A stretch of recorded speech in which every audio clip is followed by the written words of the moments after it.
الطيبين الطاهرين المعصومين المظلومين المنتخبين المنتجبين ولعنة الله على أعدائهم وقتلتهم ومنكري فضائلهم وغاصبي حقوقهم أجمعين. أما بعد فقد قال الله تبارك وتعالى في القرآن الحكيم بسم الله الرحمن الرحيم قد جاءكم من الله نور وكتاب مبين. صلوات پڑھ دیں محمد علیہ.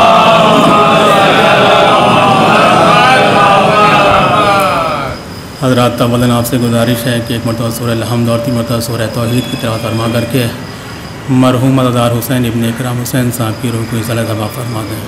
بسم اللہ الرحمن الرحیم. عزیزان گرامی، پروردگار عالم کا ارشاد گرامی ہو رہا ہے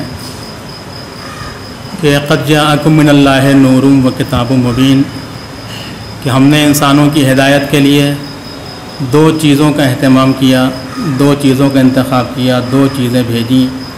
ایک نور بھیجا، دوسرے کتاب بھیجی.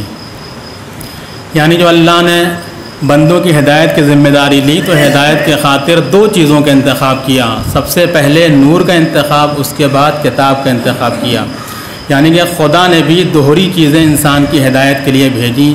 اور جب سب سے پہلا انسان، جو سب سے پہلا بشر اس کائنات میں بھیجا تو اس کو بھی ہدایت کا محتاج بنا کر کے نہیں بلکہ اس کو ہادی بنا کر کے بھیجا. جناب آدم جو پہلے نبی ہیں، خلیفۃ اللہ ہیں، کہ جب سے پہلا جو انسان آیا وہ بھی ہادی بن کر کے آیا. یعنی اللہ نے ہدایت کا انتظام اس قدر کر دیا، اتنا محکم کر دیا، اتنا پختہ کر دیا کہ اب انسان سوال نہیں کر سکتا کہ ہماری ہدایت کا انتظام نہیں ہو سکا. کیا ارشاد ہوا کہ ہم نے 2 چیزوں کا انتخاب کیا. پہلا کیا ہے؟ نور. دوسرے کیا ہے؟ کتاب مبین. عزیزان محترم، یہ 2 چیزوں کا پروردگار عالم نے انتخاب کر دیا. کوئی انسان یہ اعتراض نہیں کر سکتا، کوئی انسان جو ہے وہ دست سوال پھیلا نہیں سکتا کہ بار الہ ہماری ہدایت کا انتظام صحیح طریقے سے نہیں ہو سکا، کیونکہ جو سب سے پہلا بشر بھیجا اس کو بھی نبی بنا کر کے بھیجا. عزیزان محترم، پہلے کیا؟ نور. دوسرے کیا؟ کتاب. عزیزان محترم، یہ نور جیسے یہ انسان اپنے گھروں میں ہوتا ہے، صلوات پڑھ دیں محمد والے محمد. گھروں میں بیٹھا ہوا انسان یہ نور سے، ضیاء سے استفادہ حاصل کرتا ہے، فائدہ اٹھاتا ہے. عزیزوں، ایک وقت وہ آتا ہے کہ یہ لائٹ چلی گئی. جب تک یہ لائٹ آ رہی تھی، جب تک یہ نور تھا، انسان نے قرآن بھی پڑھ رہا تھا، انسانوں کی لکھی ہوئی کتاب بھی پڑھ رہا تھا، انسان اپنی جو ہے اسٹڈی بھی کر رہا تھا، مطالعہ بھی کر رہا تھا. لیکن جیسے ہی لائٹ گئی، یہ نور ختم ہوا، نور گل ہوا، فوراً اس کی کتاب بند ہو گئی، فوراً اس کی اسٹڈی رک گئی، اس کا مطالعہ ختم ہو گیا. کہا بھائی آپ قرآن کیوں نہیں پڑھتے، آپ کتاب کیوں نہیں پڑھتے، اپنا مطالعہ جاری کیوں نہیں رکھتے؟ کہا آپ نے دیکھا نہیں، نور ختم ہو گیا. یعنی جب تک نور ہوگا جب تک تو ہم کتابیں پڑھ سکتے ہیں، جب نور ختم ہو جائے گا ہمارا مطالعہ ٹھہر جائے گا، ہماری اسٹڈی رک جائے گی. جب تک نور ہوگا تو ہم پڑھ سکتے ہیں. تو معلوم یہ ہوا عزیزان محترم کہ انسانوں کو یہیں سے سمجھ لینا چاہیے کہ جب اس نور ناقص کے بنا انسان ایک کتاب کو نہیں پڑھ سکتا تو نور کامل کے بنا انسان قرآن کیسے پڑھ سکتا ہے؟ ایک صلوات پڑھتے ہیں محمد والے محمد. تو کیا انتظام کیا پروردگار عالم نے؟ ایک نور کا انتظام کیا اور ایک دوسرے کیا؟ کتاب کا انتظام کیا. عزیزوں، آئیے تفاسیر میں دیکھا جائے کہ نور سے مراد کون ہے. نور سے مراد کیا ہے؟ بھی کتاب تو سمجھ میں آ گئی کہ کلام پاک قرآن مجید کو پروردگار عالم نے کتاب مبین کہا، لیکن نور کس کو کہا؟ تو تفاسیر میں جب دیکھا گیا تو ہر 2 تفاسیر میں، اہل سنت کی تفاسیر میں بھی، اہل تشیع کی تفاسیر میں بھی، دونوں تفسیروں میں یہ متفق علیہ فیصلہ اور وہاں پہ یہ چیز درج ہے کہ نور سے مراد جو ہے وہ کوئی اور ذات نہیں ہے بلکہ پیغمبر اکرم کی ذات ہے، بلکہ پیغمبر اکرم کی ذات ہے. پیغمبر اکرم کو پروردگار عالم نے کہا کہ ہم نے نور بھیجا اور کتاب مبین بھیجا. تو پیغمبر اکرم کے زمانے میں جب تک پیغمبر اکرم کی حیات تھی، لوگوں نے آنے کے بعد سوال کیا. جن کو قرآن کے معنی سمجھ میں نہ آئے آنے کے بعد پوچھتے تھے، جن کو آیت کا مفہوم سمجھ میں نہ آیا آنے کے بعد پوچھتے تھے، جن کو سورہ کے شان نزول نہ سمجھ میں آیا وہ مسلمان آ کے پوچھتے تھے کہ یا رسول اللہ بتائیے کہ اس آیت کا ترجمہ کیا ہے، اس آیت کا مطلب کیا ہے، اس سورے کے مفہوم کیا ہے، اس آیت کا، اس سورے کا شان نزول کیا ہے۔ یعنی جب تک انسان کو قرآن کے متعلق کوئی سوال کرنا ہوا، لوگوں نے آنے کے بعد رسول اکرم سے سوال کر لیا۔ کیوں؟ اس لیے کہ نور تھے، رسول اکرم معلم تھے، رسول اکرم سے لوگوں نے سوال کیا۔ لیکن وہ زمانہ کہ جب رسول اکرم کی ظاہری حیات دنیا سے ختم ہو گئی، جب ظاہری حیات دنیا سے ختم ہو گئی تو پھر رسول اکرم کی جگہ پہ، اس نور کی جگہ پہ کون آیا؟ لوگوں کو آخر جب کوئی سوال کرنا ہو تو لوگ کس کے پاس جائیں، کس در پہ جائیں کہ جانے کے بعد سوال کریں؟ عزیزان محترم، اسی لیے رسول اکرم نے اپنی اس نور کی جگہ کو خالی نہیں چھوڑا، بلکہ ارشاد فرمایا کہ دیکھو انی تارکن فیکم الثقلین، ہم تمہارے درمیان دو چیزیں چھوڑ کے جا رہے ہیں، کتاب اللہ و اطرتی اہل بیتی، ایک اللہ کی کتاب ہے، دوسرے ہماری اطرت ہے۔ جب تک تم ان سے متمسک رہو گے کبھی گمراہ نہ ہوگے۔ ایک صلوات پڑھیں محمد و آل محمد پر۔ ایک اللہ کی کتاب، دوسرے ہمارے اہل بیت۔ جو مقصد اللہ کی کتاب کے نزول کا ہے، جس سبب جس غرض سے اللہ کی کتاب نازل ہوئی، اسی غرض سے اہل بیت آئے۔ جس سبب سے اللہ کی کتاب آئی، اسی سبب سے اہل بیت آئے۔ جو سبب کتاب کا ہے وہی سبب اہل بیت کا ہے۔ کتاب کا بھی کوئی بدیل نہیں، اہل بیت کا کوئی بدیل نہیں۔ کتاب کا کوئی نظیر نہیں، اہل بیت کا کوئی نظیر نہیں۔ کتاب معلم ہدایت، کتاب جو ہے وہ کتاب ہدایت، اہل بیت معلم ہدایت۔ یعنی جس غرض و غایت کے تحت کتاب آئی، اسی غرض و غایت کے تحت اہل بیت آئے۔ یعنی کہ رسول اسلام نے اس بات کو واضح کر دیا کہ جب تک میں زندہ تھا تم ہمارے در پہ آتے تھے، اب ہمارے بات ہمارے اہل بیت کے در پہ آنا، ہمارے اہل بیت کے در پہ آنا۔ تم کو قرآن کے متعلق جو کچھ سوال کرنا ہو، تم کو قرآن کے متعلق جو کچھ سوال کرنا ہو، معلوم کرنا، اہل بیت سے آ کے معلوم کر لینا۔ اہل بیت تمہاری تمام مشکلات کا حل ہے۔ یہ رسول اسلام نے بیان کر دیا کہ دیکھو تمہیں کوئی بھی بات، جب تک میں زندہ تھا میری زندگی میں تم نے مجھ سے سوال کیا، لیکن میری زندگی کے بعد تم کو جو جو چیزیں درکار ہوں، سوال کرنا ہو، تم اہل بیت کے در پہ آنا، اہل بیت کو چھوڑ نہ دینا، کیونکہ یہی حلال مشکلات ہے، کیونکہ یہی حلال مشکلات ہیں۔ عزیزان محترم، اب جب رسول اکرم کی آنکھ بند ہو گئی اور وہ زمانہ آیا کہ جب معاویہ، یہ خود ساختہ بادشاہ، یہ خود ساختہ حاکم، جو جب مدینے اور مدینے میں آنے کے بعد ابن عباس سے کہتا ہے، ابن عباس میں نے ایک اعلان کروا دیا، کیا تم نے سنا؟ ابن عباس نے کہا کیسا اعلان؟ تم نے کیا اعلان کروا دیا؟ کہا ہم نے یہ اعلان کروا دیا ہے کہ اب مدینے میں کوئی علی اور اولاد علی کا ذکر نہ کرے۔ عزیزوں، کیا اعلان کیا کہ کوئی مدینے میں علی اور اولاد علی کا ذکر نہ کرے۔ جیسے ہی ابن عباس نے سنا، عجیب جملہ ارشاد فرمایا، کہتے ہیں کیا تم ہمیں تلاوت قرآن سے روکتے ہو؟ معلوم یہ ہوا کہ جو دنیا کے نزدیک ذکر علی ہے، وہ ابن عباس کے نزدیک تلاوت قرآن ہے۔ ایک صلوات پڑھتے ہیں محمد و آل محمد پر۔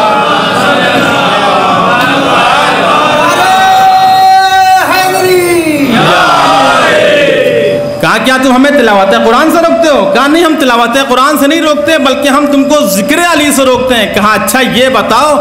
اچھا عزیزان محترم، یہ بھی پتہ ہے کیونکہ انسانوں کی کہیں نہ کہیں سے دال روٹی چلا کرتی ہے، اور اگر اسے یہ معلوم ہو جائے، اگر یہ جانتا ہے کہ اگر لوگ اہل بیت کے در سے متمسک ہو گئے تو ان لوگوں کی دال روٹیاں بند ہو جائیں گی، دکانیں ختم ہو جائیں گی، چنانچہ کیونکہ اسے پتہ ہے کہ اہل بیت کے در سے جو تفسیریں لی جائیں گی تو لوگوں کو حقانیت معلوم ہو جائے گی، لوگوں کو حقیقتیں معلوم ہو جائیں گی۔ کیونکہ انما ولیکم اللہ کی اگر آیت کی تفسیر کی جائے گی تو لوگوں کو معلوم ہو جائے گا، لوگوں کو معلوم ہو جائے گا کہ حالت رکوع میں علی نے زکوٰۃ دی تو یہ آیت نازل ہوئی۔ سورہ دہر کی اگر تفسیر کی جائے گی تو لوگوں کو معلوم ہو جائے گا کہ اس در سے روٹیاں گئیں تو یہ قصیدہ نازل ہوا۔ ٹھیک ہے، قُلْ لَا أَسْأَلُكُمْ عَلَيْهِ أَجْرًا إِلَّا الْمَوْدَةَ فِي الْقُرْبَى، اگر اس کی تفسیر کی جائے گی تو لوگوں کو معلوم ہو جائے گا کہ قربا سے مراد اولاد ابی طالب ہے۔ ایک صلوات پڑھیں محمد و آل محمد پر۔ چنانچہ وہ کہتا ہے کہ دیکھو ہم نے، ٹھیک ہے تم قرآن پڑھو تلاوت کرو لیکن تفسیریں بیان نہ کرنا۔ کہا یہ بتاؤ کہ قرآن کی اگر کوئی انسان تلاوت کرے، اس کا معنی و مفاہیم نہ پتہ اس کو، تو آخر اس کو پڑھنے کا فائدہ کیا؟ کہا یہ بات تو صحیح ہے ابن عباس، لیکن تم کو اگر تفسیر کرنا ہی ہے، معنی کو بیان کرنا ہی ہے، تو تم ایسا کرو کہ تم کسی اور سے تفسیر لے لو۔ علی و اولاد علی سے اور تم نے جو سیکھی ہیں، کیونکہ جناب ابن عباس جو مفسر قرآن ہیں، مولا کائنات کے شاگرد ہیں، یہ نابغہ زمانہ تھے، چنانچہ وہ کہتے ہیں کہ تم اپنی اور علی و اولاد علی کی تفسیریں بیان نہ کرنا، بلکہ کہیں اور سے تفسیریں لے لو، وہ تفسیر بیان کرنا۔ بڑا حسین جملہ جناب ابن عباس نے فرمایا، کہتے ہیں ارے قرآن تو نازل ہوا علی کے آنگن میں اور میں تفسیر پوچھوں اولاد ابو سفیان سے؟ ایک صلوات پڑھ دیں محمد و آل محمد۔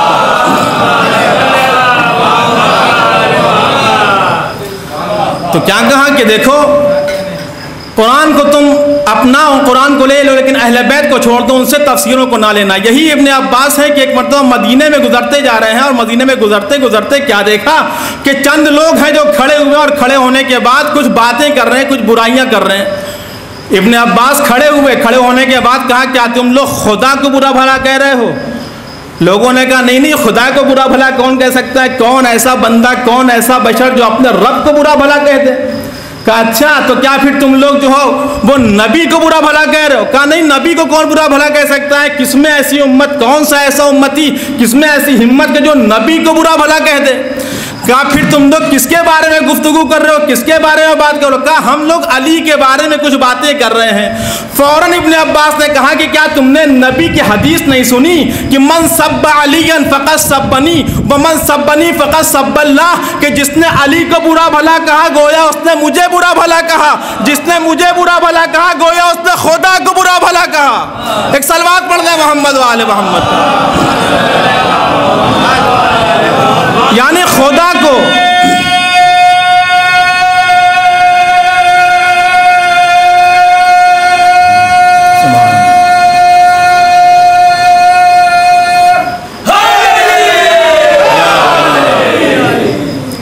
کیا کہا کہ من سب علی فقط سبنی ومن سبنی فقط سب اللہ، کہ جو علی کو برا بھلا کہے گویا اس نے مجھے برا بھلا کہا، جس نے مجھے برا بھلا کہا گویا کہ اس نے اللہ کو برا بھلا کہا۔ عزیزان محترم، معلوم یہ ہوا کہ خدا کو برا بھلا کہنے والا انسان کافر ہے، تو جو علی کو برا بھلا کہے وہ بھی کافر، جو خدا کو برا بھلا کہے وہ بھی کافر۔ ایک صلوات پڑھ دیں محمد و آل محمد۔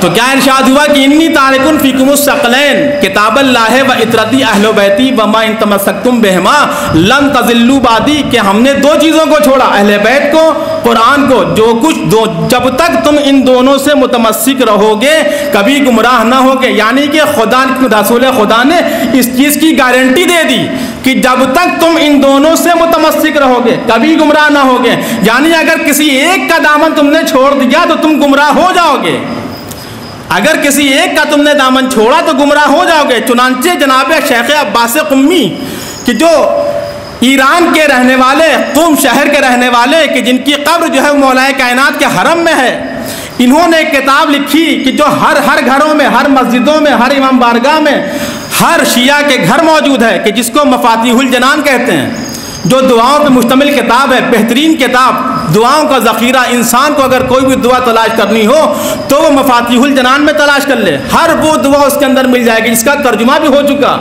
عزیزوں، انہوں نے ایک کتاب اور لکھی کہ جس کا نام ہے سفینۃ البحار، فضائل کے اوپر کتاب لکھی۔ اسی سفینۃ البحار انہوں نے واقعہ درج کیا کہ جس نے اہل بیت کو چھوڑا اس کا حشر کیا ہوا، جس نے اہل بیت کو چھوڑا اس کا حشر کیا ہوا۔ کوفے کا زمانہ ہے، مولا کائنات ہے، نماز صبح کا وقت ہے، مولا کائنات نماز صبح پڑھ کر کے مسجد کوفہ سے باہر نکلے، اپنے گھر کی طرف قدم بڑھا رہے ہیں، ساتھ ساتھ ان کے منہ لگے جناب، ان کے ایک بہترین صحابی منہ لگے جناب کمیل ہیں، جناب کمیل بھی مولا کے ہمراہ ہیں، مولا اپنے گھر جا رہے ہیں، جناب کمیل ان کے ساتھ ساتھ ہیں۔ کہ اب گھر قریب آنے والا تھا کہ جناب کمیل کے کانوں نے ایک آواز سنی کہ ایک گھر سے تلاوت قرآن کریم کی آواز آ رہی، اتنی حسین لہجے میں، بہترین ترنم، بہترین قرات، صبح صبح کا وقت اللہ کی کتاب کی تلاوت کی جا رہی ہے۔ جناب کمیل سن کر متاثر ہونا چاہتے ہیں۔ ایک مرتبہ مولا کائنات نے اپنے دست مبارک کو جناب کمیل کے پشت پر رکھا، اس کے بعد کہتے ہیں یا کمیل لا تعجبک تنتنۃ ھذا الرجل، اے کمیل تم کو اس انسان کی بے تکی آواز متاثر نہ کر دے۔ یہ نہیں کہا کہ حسین آواز، لطیف آواز، بہترین آواز، گلوکار، بہترین قاری، یہ نہیں کہا بے تکی آواز، گھڑ گھڑانے والی آواز، کہیں تمہیں متاثر نہ کر دے، تم متعجب نہ ہو جاؤ۔ ایک مرتبہ جناب کمیل کہتے ہیں مولا بہترین قاری، یہ قاری قرآن ہے، یہ حافظ قرآن ہے، یہ کوفے کا مشہور قاری ہے، اس کے گھر کو میں اس کے گھر کو جانتا ہوں، اس کے گھر سے تلاوت کی آواز اسی کی آواز ہے۔ مولا کہتے ہیں کہ انہو من اہل النار، یہ جہنمی ہے۔ یعنی آپ نے سماعت فرمایا کہ قاری قرآن ہے پھر بھی جہنمی، حافظ قرآن پھر بھی جہنمی، بہترین آواز رکھتا ہے پھر بھی جہنمی۔ جناب کمیل کہتے ہیں مولا آخر ایسا کیوں؟ یہ تو تلاوت قرآن کریم کر رہا ہے، صبح صبح کا وقت ہے، اللہ کی کتاب کی تلاوت کر رہا ہے، آخر ایسا کیوں کہ انہو من اہل النار، یہ جہنمی ایسا کیوں؟ مولا نے کہا وہ وقت آئے گا کہ میں تم کو بتلاؤں گا۔ جناب کمیل بھی پریشان کہ وہ کون سا وقت ہے کہ جس وقت مولا ہم کو بتائیں گے۔ عزیزوں وہ وقت دور نہیں تھا، جنگ نہروان ہوئی، جنگ نہروان جب ہو گئی، تمام ہو گئی، جب تمام کے تمام کشتے جو ہے بکھرے ہوئے تھے، لاشیں بکھرے ہوئے تھے، اس وقت مولا کائنات کو یاد تھا، مولا کائنات جناب کمیل کے ہمراہ اس لاشوں کے درمیان سے گزرتے جا رہے تھے۔ ایک صلوات پڑھے محمد والے محمد۔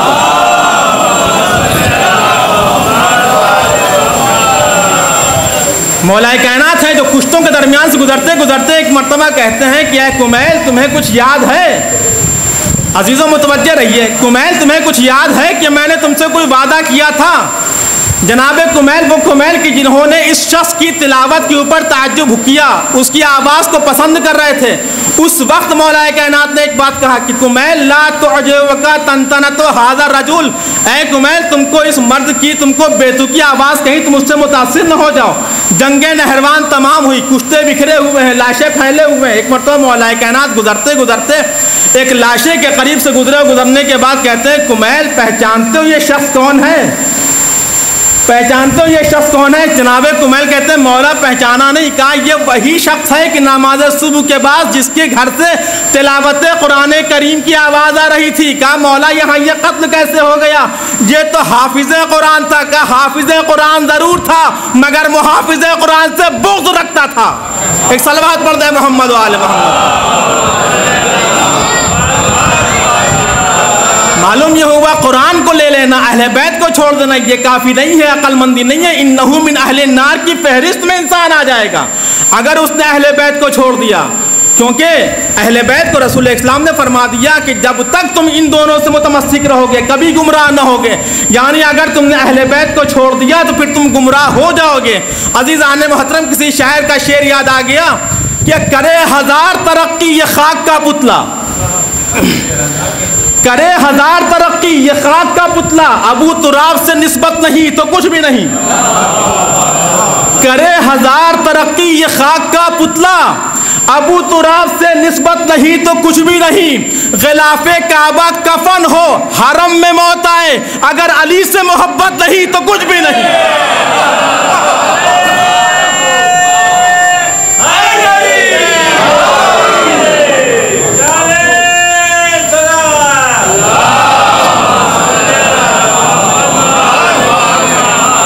یعنی آپ نے سماج فرمایا اہل بیت کو اگر چھوڑ دیا، قرآن کو لے لیا تو قرآن انسان حافظ قرآن ہو جائے، گلے میں لٹکا لے قرآن کی ایک ایک آیت اس کو ایسی حفظ ہو کہ جیسے دنیا سے باتیں کر رہا ہو، تمام چیزیں قرآن سے اتنی اس کو محبت ہو جائے کہ قرآن کو گھول کے پی جائے۔ لیکن اگر اہل بیت سے اس کو محبت نہیں، اہل بیت کو اگر چھوڑ دیا، اہل بیت کے دامن سے متمسک نہیں ہوا تو اس کی تباہی ہے، بربادی ہے۔ کہ جیسا آپ نے سنا کہ اگر حرم میں اگر کعبے میں اگر اس کا انتقال ہو جائے اور خانہ کعبہ کے غلاف سے اس کو کفن بھی دے دیا جائے تو پھر اس کو یہ بھی کوئی فائدہ پہنچانے والا نہیں۔ چنانچہ آپ نے دیکھا کہ یہ انسانوں کی آخر رسوائیاں، یہ مسلمانوں کی رسوائیاں جگہ جگہ پہ دیکھیے بے عزتی کا سامنا کرنا پڑ رہا ہے۔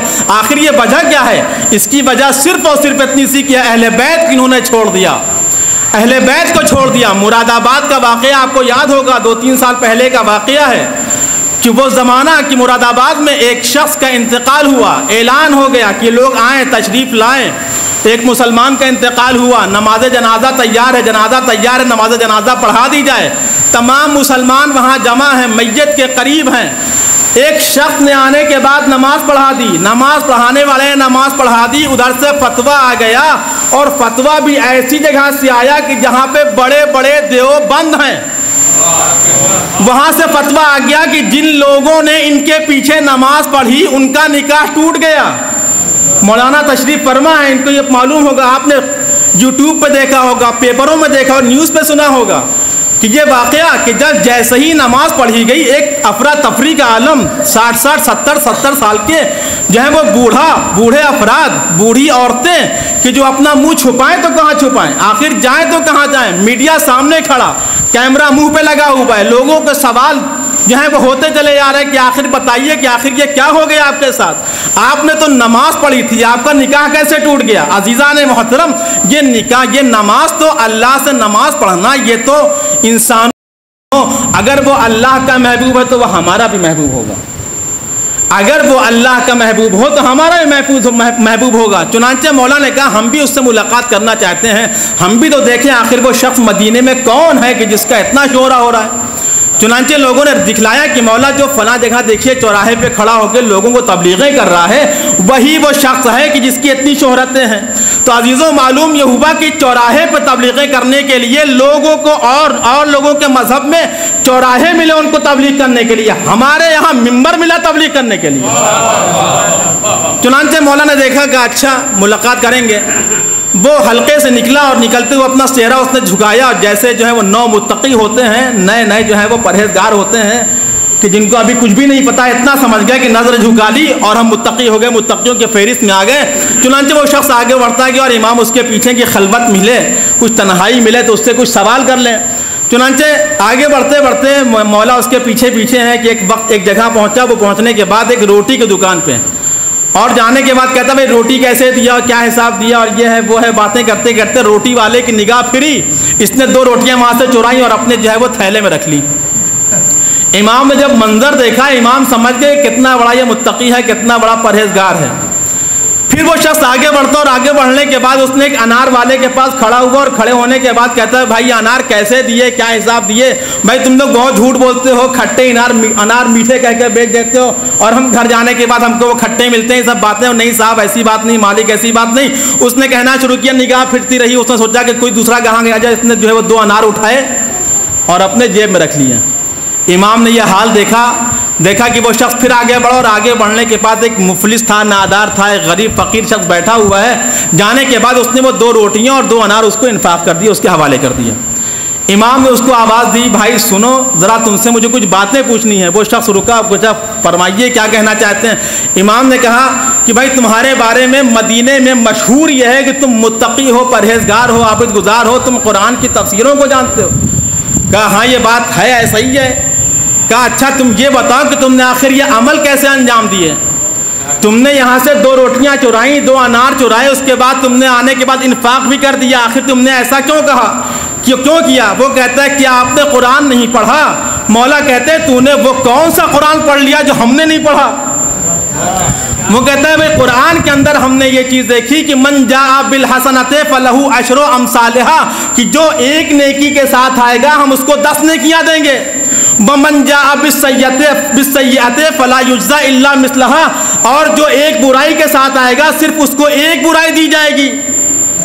اب یہاں سے آپ میتھ دیکھیں، حساب دیکھیں، اس نے حساب کیسے کیا۔ اس نے کہا کہ میں نے 2 روٹیاں چرائیں، میں نے 2 انار چرائے، میں نے انفاق کر دیا چاروں کی چاروں چیزیں، تو میں نے یہ نیکی کی۔ نیکی میں نے کیا کی؟ میں نے نیکی کی، مجھ کو کتنی، ایک نیکی کا مجھ کو ثواب کتنا ملا؟ 10 گنا۔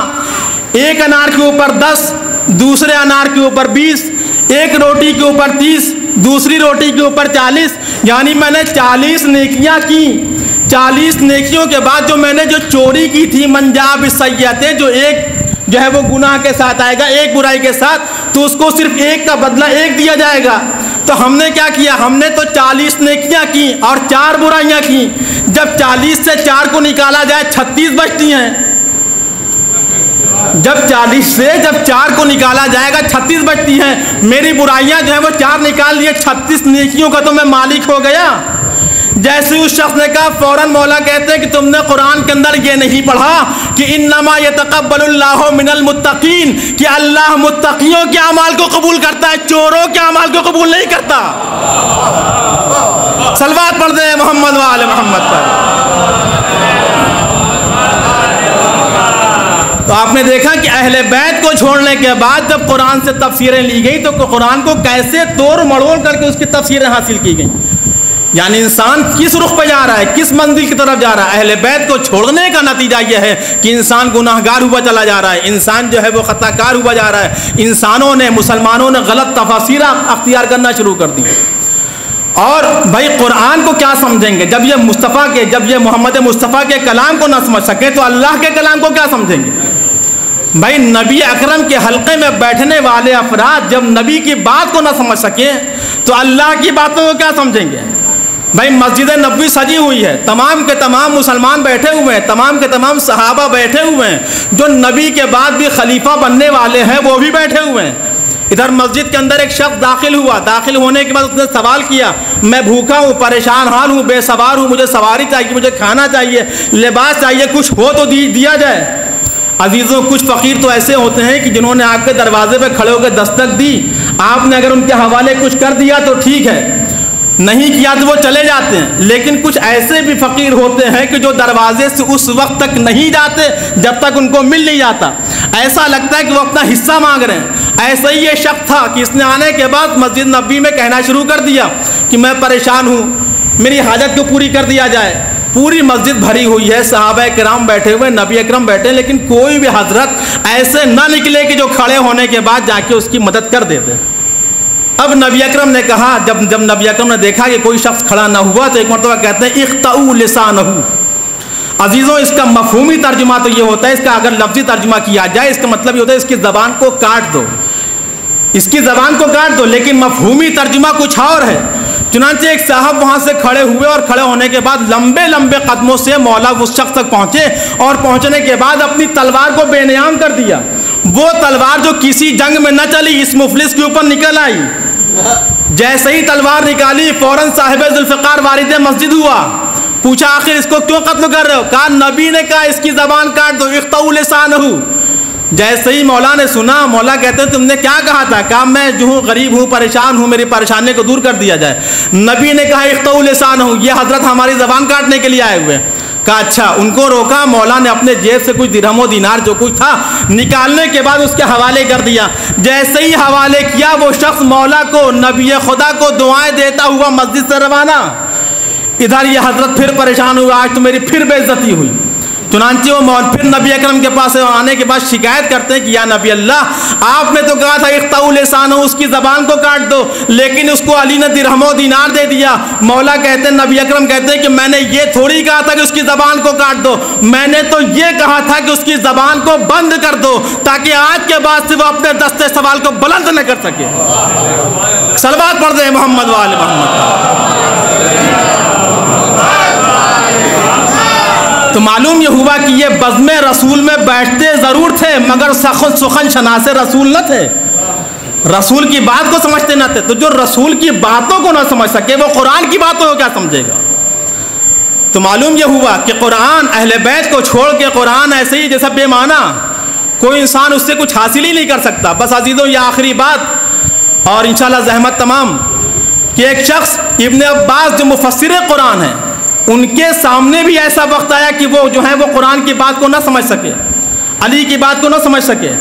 چنانچہ ایک شخص اور آنے کے بعد مولا کائنات ہیں اور جناب ابن عباس بیٹھے ہوئے، ایک شخص اور آنے کے بعد کہتا ہے کہ مولا میں بہت بڑا گنہگار ہوں، بہت بڑا خطا کار ہوں، مجھ سے بہت سی غلطیاں ہوئی ہیں، مجھ سے بہت گناہ ہوئے ہیں اور مجھے پتہ ہے کہ میرا اللہ مجھے بخشے گا نہیں، لہٰذا کوئی ایسی دعویٰ بتا دیجیے، کوئی ایسا مجرب عمل بتا دیجیے کہ جس سے میرے تمام کے تمام گناہ دھل جائیں۔ مولا نے کہا جاؤ استغفار کرو۔ دوسرا شخص وارد ہوا، اس نے آنے کے بعد کہا مولا ہم نے فصلیں لگائی ہیں، باغ لگایا ہے، باغیچہ لگایا ہے، ہمارے ہاں باران نہیں ہے، بارش نہیں ہے، چنانچہ آپ دعا کر دیجئے کہ ہمارے ہاں بارش ہو جائے۔ مولا نے کہا جاؤ استغفار کرو۔ تیسرا شخص آیا اور آنے کے بعد کہتا ہے کہ مولا ہمارے ہاں کوئی اولاد نہیں ہے۔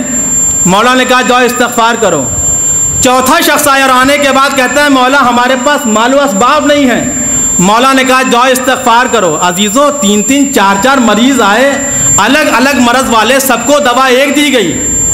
یہاں ڈاکٹرز بھی موجود ہوں گے, ڈاکٹرز کے کچھ جو ہے وہ منہ لگے, کچھ ان کے دوست احباب ہوتے ہیں, ساتھ میں بیٹھنے والے ہوتے ہیں.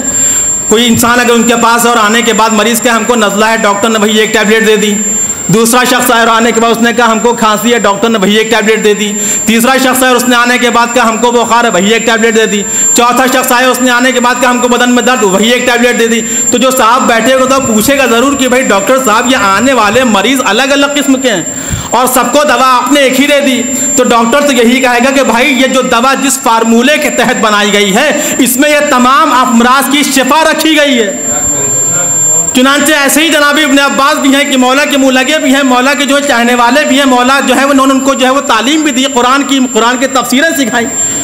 انہوں نے بھی ایک مرتبہ کہہ دیا کہ مولا آخر جو ہے وہ پہلا شخص آیا گنہگار, آپ نے کہا استغفار کرو. دوسرا شخص آیا کہ ہمارے یہاں بارش نہیں, آپ نے کہا استغفار کرو. تیسرا شخص آیا ہمارے پاس اولاد نہیں, آپ نے کہا استغفار کرو. چوتھا شخص ہمارے مال میں برکت نہیں, ہم بے اسباب و مال ہیں, آپ نے کہا کہ تم جاؤ اور جانے کے بعد استغفار کرو. مولا آخر ایسا کیوں؟ تو مولا نے کہا تم نے قرآن کو نہیں پڑھا. کہا مولا ہم نے قرآن تو پڑھا ہے, ہم نے تفسیریں آپ سے لی, آخر ایسا کیوں؟ مولا نے کہا کہ قرآن کے اندر اللہ نے ایک آیت نازل کی کہ جو آیت یہ کہہ رہی ہے کہ استغفروا ربکم فإنہ کان غفارا ویرسل السماء علیکم مدرارا ویمدد علیکم باموال وبنین, کہ تم جاؤ استغفار کرو, استغفار کرو گے تو تمہارے گناہوں کو اللہ بخش دے گا. یرسل السماء علیکم مدرارا, جاؤ جانے کے بعد استغفار کرو کیونکہ اللہ تم پر باران رحمت نازل کرے گا. وَيُمْدِدْكُمْ بِأَمْوَالٍ وَبَنِينٍ, اور اللہ تمہارے مال اور تمہاری اولاد میں برکت عنایت فرمائے گا. جناب ابن عباس کہتے ہیں مولا یہ ایسا لگ رہا ہے کہ آیت میں پہلی بار سن رہا ہوں. مولا نے کہا کہ ہاں یہ قرآن وہ کتاب ہے کہ جب تم اس کو پڑھتے رہو گے ایسا محسوس ہوگا کہ بالکل نئی اور تازی کتاب ہے. ایک صلوات پڑھتے ہیں محمد و آل محمد. یعنی اگر انسان کو چاہیے کہ اپنے مال و اسباب میں برکت چاہتا ہے تو اللہ کا استغفار کرے. اگر انسان چاہتا ہے کہ وہ کثیر العیال ہو جائے, بے اولاد سے صاحب اولاد ہو جائے, تو اللہ کا استغفار کرے. اگر انسان چاہتا ہے کہ باران نازل ہو جائے تو اللہ کا استغفار کرے. اگر انسان چاہتا ہے کہ تمام کے تمام گناہ دھل جائیں تو وہ اللہ کا استغفار کرے, کیونکہ یہ استغفار وہ چیز ہے کہ جو اللہ جن کے ذریعے استغفار کے ذریعے سے اللہ ان کے رزق میں اضافہ کرتا ہے, ان کے مال و اسباب میں اضافہ کرتا ہے, ان کے اموال میں, ان کی اولاد میں, گناہوں کو بخشنے والا اس انسان اگر استغفار پروردگار عالم سے کر لے تو معلوم یہ ہوا کہ جناب ابن عباس بھی مفسر قرآن ہیں.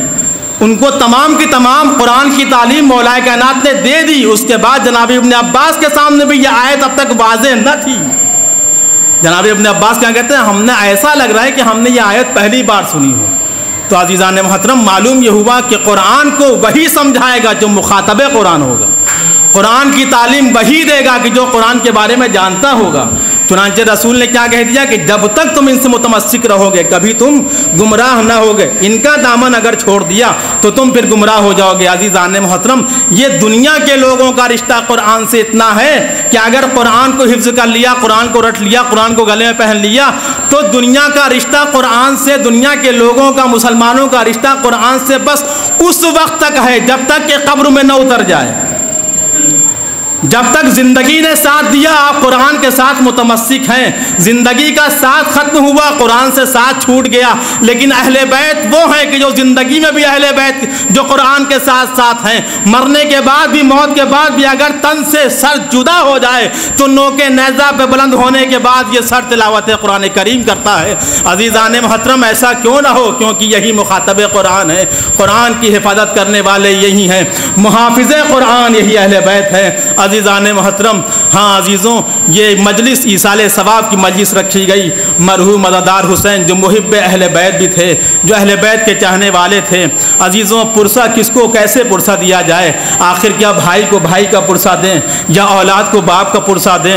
ہم اتنا ضرور کہیں گے کہ اے دونوں بیٹیاں, مرحوم کی بیٹیاں, اتنا ضرور ہے کہ تمہارے باپ کا جب انتقال ہوا تو تم کو لوگوں نے آنے کے بعد اپنے تمہارے باپ کو سپرد خاک کر دیا. تم کو کسی نے تماچے تو نہیں مارے, تمہارے گوشوارے تو نہیں جینے گئے، لیکن مظلوم کربلا وہ ہے کہ جس کی شہادت کے بعد ارے سکینہ کے تماچے بھی لگ رہے ہیں، کانوں سے گوشوارے بھی چھیلے جا رہے ہیں۔ ہاں عزیزان محترم، امام مظلوم کربلا جب تمام کے تمام انصار شہید ہو گئے، تمام اصحاب شہید ہو گئے، تمام کلیجے کے ٹکڑے شہید ہو گئے، جب سب کے سب شہید ہو گئے اور جب اب جو کوئی بچا نا، جب کوئی ایک نہ بچا تو ایک مرتبہ مولا خیام میں آئے، آنے کے بعد کہتے ہیں ماں کی کنیز فضہ میرے آخری اس لباس کو لا کے دے دو جو میری ماں نے اپنے ہاتھوں سے سلا تھا۔ جناب فضہ نے صندوق سے اس کرتے کو نکالا، چھپائے ہوئے چاہتی ہیں کہ مولا کے حوالے کر دے۔ جناب زینب نے دیکھا، ایک مرتبہ کہتی ہے ماں کی کنیز فضہ آخر یہ بتاؤ کیا چیز لے کے جا رہی ہو؟ جناب فضہ چھپانا چاہتی ہیں، کہتی ہیں جناب زینب کہتی ہے اماں یہ کیوں نہیں کہتی میرے بھیا کا کفن لے کے جا رہا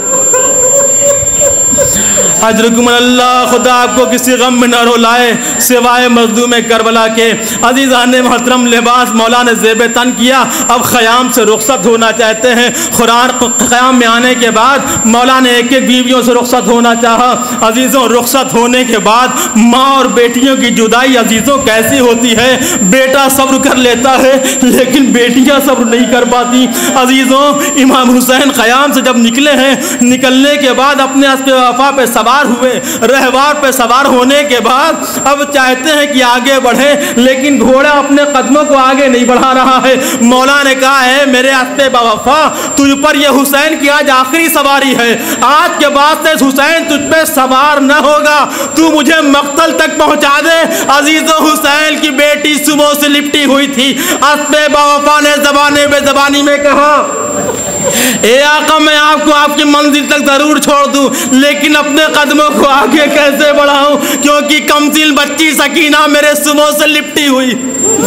عزیز و امام پھر گھوڑے سے اترے، سکینہ کو کلیجے سے لگایا، بیٹی سکینہ آخر کیا ہے، تم نے مجھے رخصت تو کر دیا، بیٹی تم باہر تک کیوں آ گئی؟ اے بابا دل چاہتا ہے ایک بار آپ کے سینے پہ سر کو رکھ لوں۔